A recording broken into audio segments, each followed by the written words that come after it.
Welcome to the demonstration corner. Today we're going to talk about measuring anisotropic samples with the transient plane source method on the MP-1. But before we jump into that, let's turn the camera and just share a little bit about the equipment we have here in the demonstration corner. Again, all the equipment we have here is available for demonstrations like this, live to a large audience, as well as one-on-one. And we use this for training as well. So please, if you want to do something specific to your application, contact us. So starting on this side of the lab is our GHFM, guarded heat flow meter.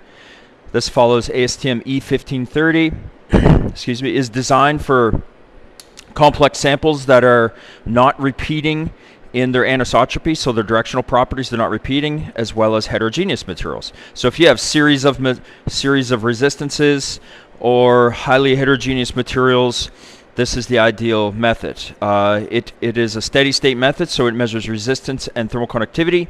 It uses a guard oven to limit the lateral heat loss, so you're looking at a one-dimensional heat flow across the sample thickness. It's a highly confident one-dimensional thermal resistance, thermal conductivity method. This can test up to 300 Celsius with different pressures and thickness considerations. This is our heat flow meter. We have this in different sizes. This is a 300 by 300 by up to 100 millimeters thick. We have a 200 by 200 up to 50 millimeters thick.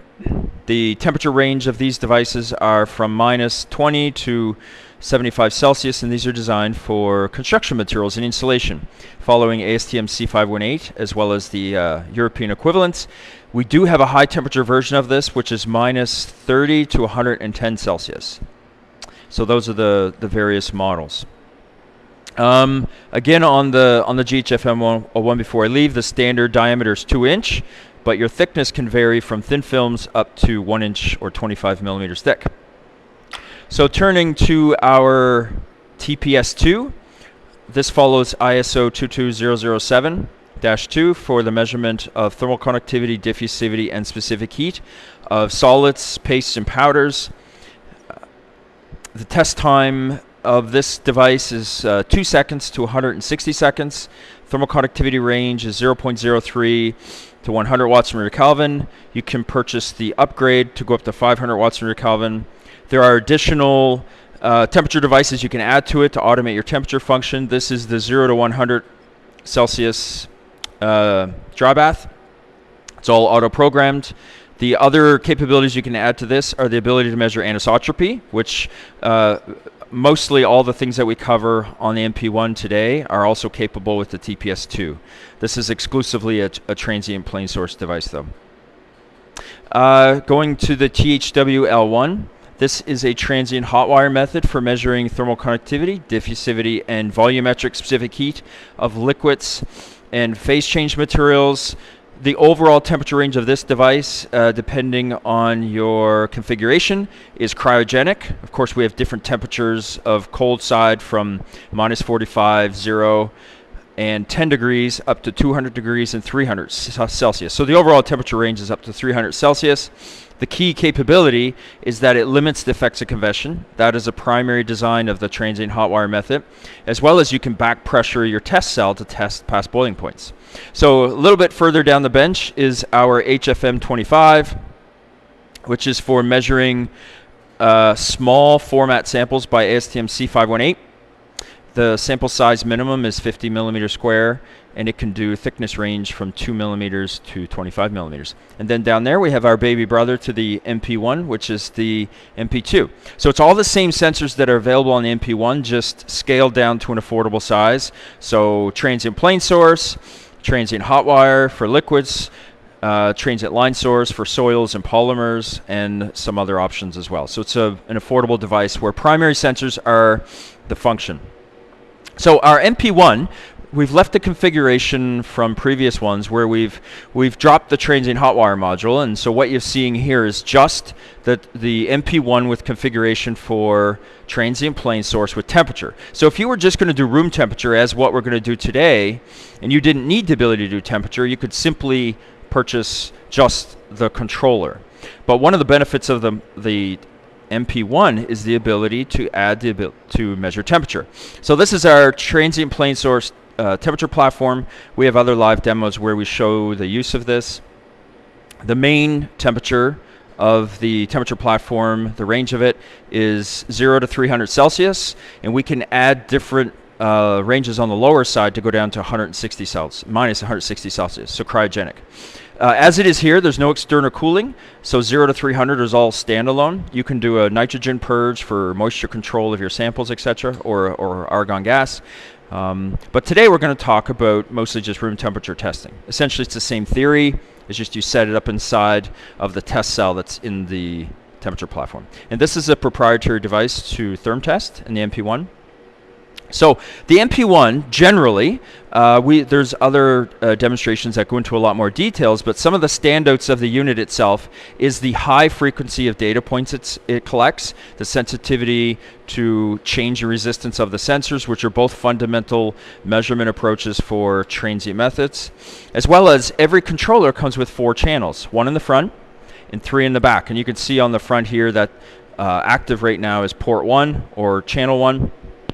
And when you plug in devices, they are auto-detected. So there's a chip inside of the LIMO connectors that auto-identifies what's connected to it. And we'll show you that in the inventory of the device so it knows. So you can plug in multiple temperature platforms or methods. So the different methods that are available on the MP-1 are the transient plane source, TPS, transient hot wire, THW, transient line source, transient TLS, and transient hot strip, which is a new capability we've added to the MP-1.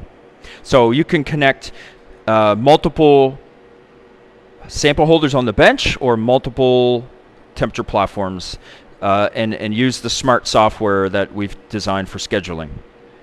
We're going to today we'll just be measuring 1 sample. So what we're going to measure today is a polyimide. This is a high temperature polymer. It's extruded, and that's the key reason as to why it's anisotropic. This is designed for many applications where ruggedness to wear and temperature are important. I think this material is good up to around 275 Celsius. So this is what we'll be measuring today. It is an extruded. We cut these from a rod. These are 50 millimeters in diameter and 7.4 millimeters thick. So we've measured these with a set of calipers before we started. And we'll be setting this up for measurement of anisotropy.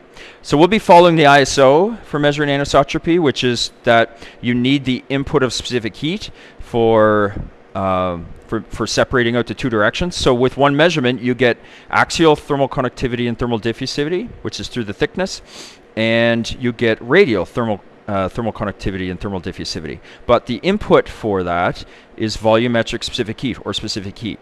So we've measured this previously, and there's other live demos that we have showing how to make specific heat measurements. So we've just to keep this a short video.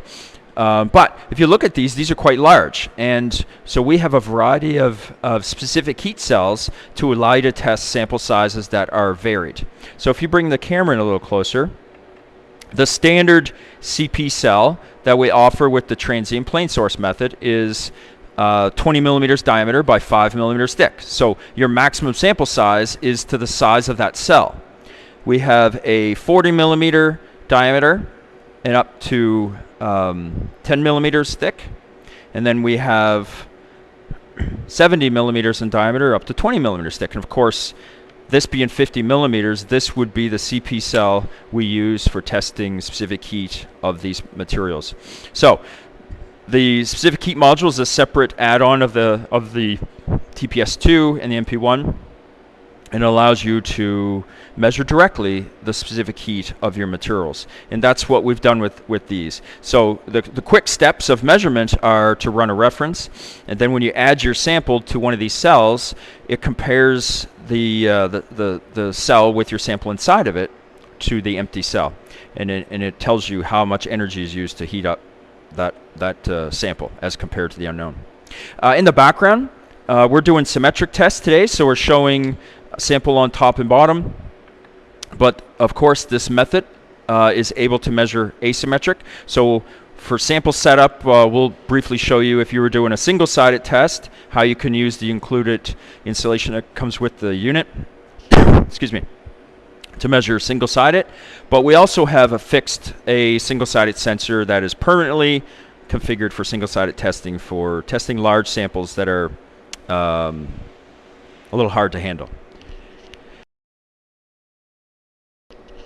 So I'm going to, before I select the sensor size, I'm going to move to the software, and we're going to work through using the iTPS, which is the intelligent automation of parameter selection, for selecting the sensor size and the parameters for this experiment. So I'm going to share my desktop, and so we'll do the first steps of the setup here, and then we'll go over and do a physical setup and show you that. So this is our, we've separated out the MP-1 software into two applications. This is the data acquisitions application. We have a transient analysis application for calculating. Why we have the two is because it allows us to be much more sophisticated in our approach to the MP-1. And you'll see some of that capability. So right here is our home button. It shows everything that's connected to the MP-1. We've removed the THW just to show the typical TPS configuration. So that's why it's not detected, because it's not plugged in. So right now plugged in is the controller, the transient plane source temperature platform, and two room temperature sensor holders, because they auto detect and their presence. So we're going to go to the experimental setup and put in the user's name, and we're going to select our method, which is 3D, and we're going to run two-sided symmetric anisotropic. And here's where we're going to save where we want to put it. This is Torlon, and then we proceed to the next window. So again, it detects which controller is connected to the software, and then your different devices. So we're not going to run the transient plane source. We're going to do a room temperature test. And here's our configuration page. So again, if you wanted to run multiple of the same sample, you could just add the different channels to this, and that would automate those steps as well. But we're going to just run the single channel. So we're going to name the sample. Here's where we input the specific heat. So the volumetric specificity of the sample that we've already measured. So we've already measured that at 1.42. We're going to input the sample height and the radius, which is 25 millimeters. So the sensor port is, in this case, we're plugged into the front port, which is port 1. And you see it auto detects that that's the TPS sensor model. Here's where, based off the dimensions that you select, that it auto tells you what sensor to use. So in this case, it suggests, based off of the parameter requirements, it suggests the radius of 3.2 millimeters. So we're going to go and set that sensor up and configure our sample, and then come back to this window. So I'm going to share my camera 2. So hopefully you can see that okay. So here we have that 3.2 millimeters radius, which has a model number of 2117-1. We're going to insert that into the receiver of the adapter.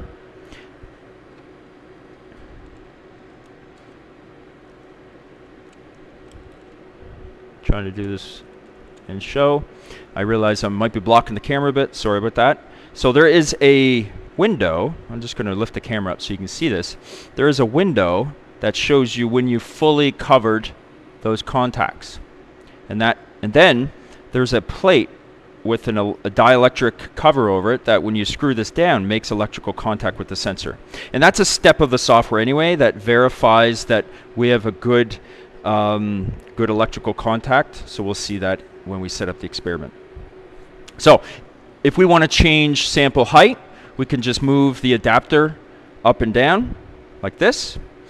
But in this case, we're going to put a sample on the bottom and lower the adapter till the sensor sits relaxed parallel. And then there's a set screw in the back of the adapter that allows us to set the sensor height. So we're going to stop there. And again, we've centered the Torlon sample so that the sensor is sitting more or less in the center. And then we're going to put our second piece on. and a protection disc so that we don't scar our sample.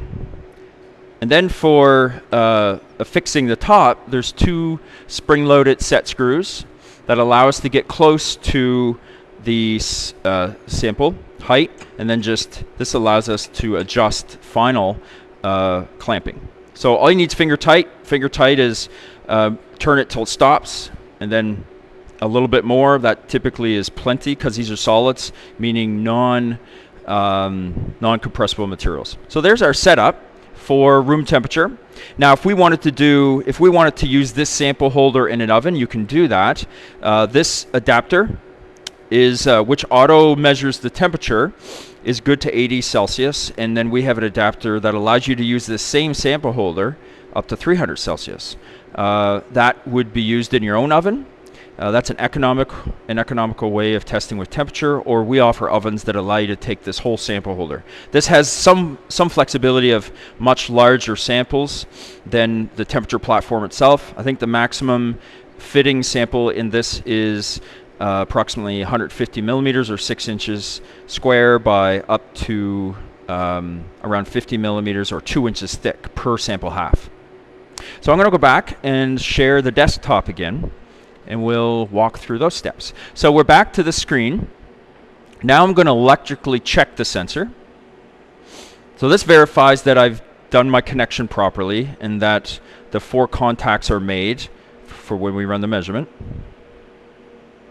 It says good. That means it's confirmed the expected resistance is measured, and if you mouse over it, it shows the resistance that you're measuring at the moment. Temperature is automatic because there's a PT sensor inside the adapter. That's both for the 80-degree version of the adapter and the 300-degree version of the adapter. So here's where we use the iTPS, which is a proprietary intelligent approach to selecting your test time and power. So it removes the need to satisfy the parameters, although we think it's pretty important to be able to manually input those and select those if you want to.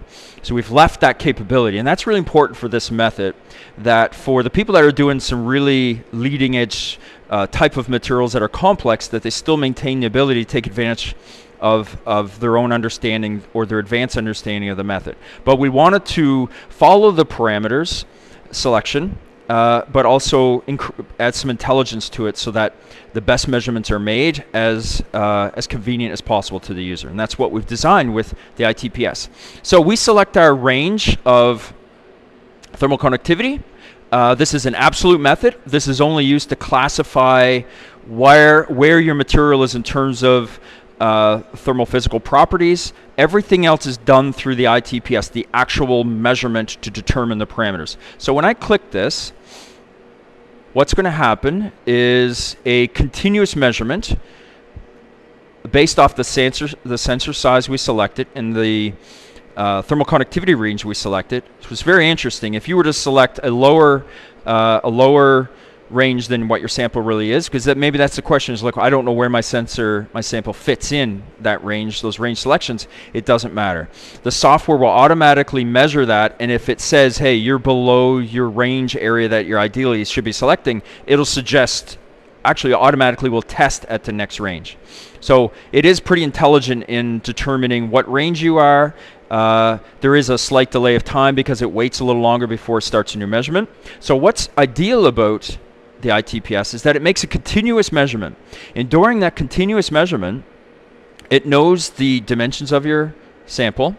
It is continually calculating thermal conductivity and diffusivity and comparing those against the probing depth that's available, and then it's looking for the best fit of residual of the raw data is how good is the fit to the calculation model. So it is smart in the sense that it'll continually make that measurement. And here you'll see the little gaps of time. Those little gaps of time are the instrument doing final calculations and saying, is this test time appropriate? And continuing on, and there's another gap, and it'll say, is this time appropriate?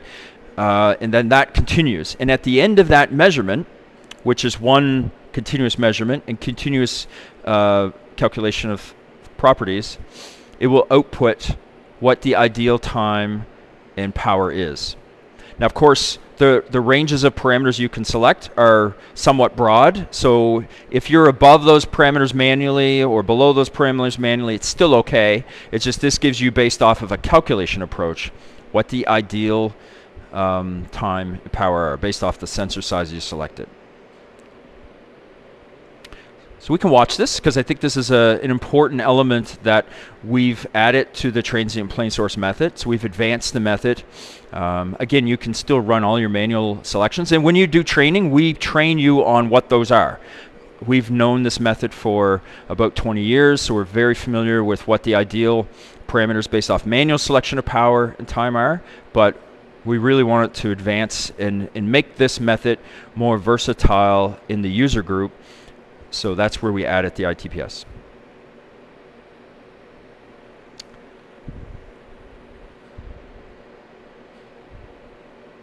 So I'll let this run for another moment. I'll let this run till completion because I want to show you the full approach to selection of parameters, that it is actually looking at your material uniquely every time. And then we'll use those parameters to run a quick transient. And then we'll set up a schedule, and then we'll look at data that we've already measured against that, so we can see both sides of the material. So while we're waiting for that, I can show you this is the Torlon 4301. It's a wear-resistant grade of polyimide.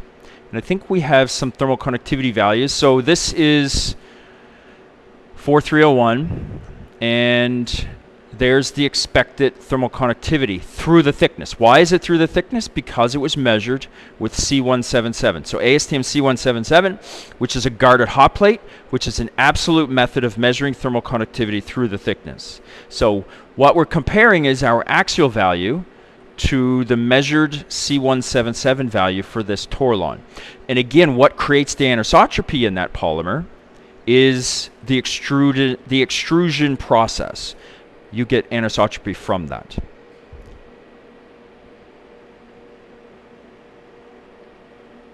So there's our recommended duration of time measurement, 5 seconds, 9.92 seconds, sorry, 19.9 milliwatts. So I can close this, and I could run a quick transient, but I think what I'll do is I'll set up the schedule. I don't want to take too long with this demonstration, but a quick transient lets you run a very quick verification test against those parameters so they can verify them and then move on to this next window. So for the next window, I'll set up a schedule of 5 measurements with a 10-minute delay at 5 seconds and 19.92 milliwatts. Of course, if we were to round that up to 20, it would really make no difference on the measurement itself. And then we're going to run we're going to include a 10-minute delay before the first measurement, and we're going to click start. And what that's going to do is count down from the 10 minutes delay and then run through that series of measurements, so you can see the full range of measurements. And our event log records all the steps and stages of measurements. Here you can see 5 measurements that were done on a previous material. So this was Torlon by another experiment, and it keeps a library of it keeps a sequence of the individual schedules you've done. And if you had multiple channels going, you would see the effects of all those channels here. So let's go to while we wait for this, let's go to the transient analysis. So this was 3 measurements we had done, and you can see our transients of temperature rise versus time for the 3 measurements. And this was done at very similar power with a 3.2 millimeters radius. Our drift is nice and random. We want to make sure that our temperature of the room is stable. And we can look at our residuals. Here's our residuals of the fitting.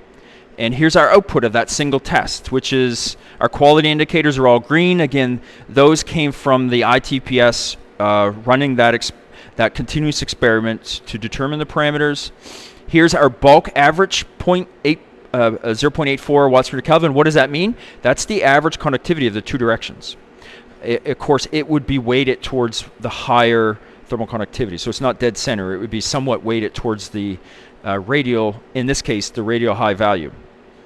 our probing depth for each direction. In this case, the 1.4 megajoules per meter cubed Kelvin was an input, and then we have all of this additional data, which was our required output, which is roughly 0.5 axial conductivity and an in-plane conductivity of 1.4. So you have quite a bit of anisotropy caused by the extrusion process. In addition, specific to the MP-1 TPS, we have the ability, the sensor contact resistance is automatically calculated and removed as part of what our transient plane source device can do. So that's the contact resistance between the sensor and the sample. Its value is solely in characterizing that specific sensor to sample contact resistance and removing that effect. And that's covered in other, very specifically covered in other live demonstrations that I encourage you to check out. So that, going back to the window where we show we're waiting, that is the whole steps of running a anisotropic test on a polymer, in this case Torlon, and the output of the results covering the MP-1. Of course, our other transient plane source device, the TPS-2, has similar capabilities, just different ranges of conductivity that you can test. I think that's it. If there's any questions, please contact us. We'll be happy to answer any questions you have, or if you want to schedule something a bit more in depth on these measurements, please let us know. Thank you.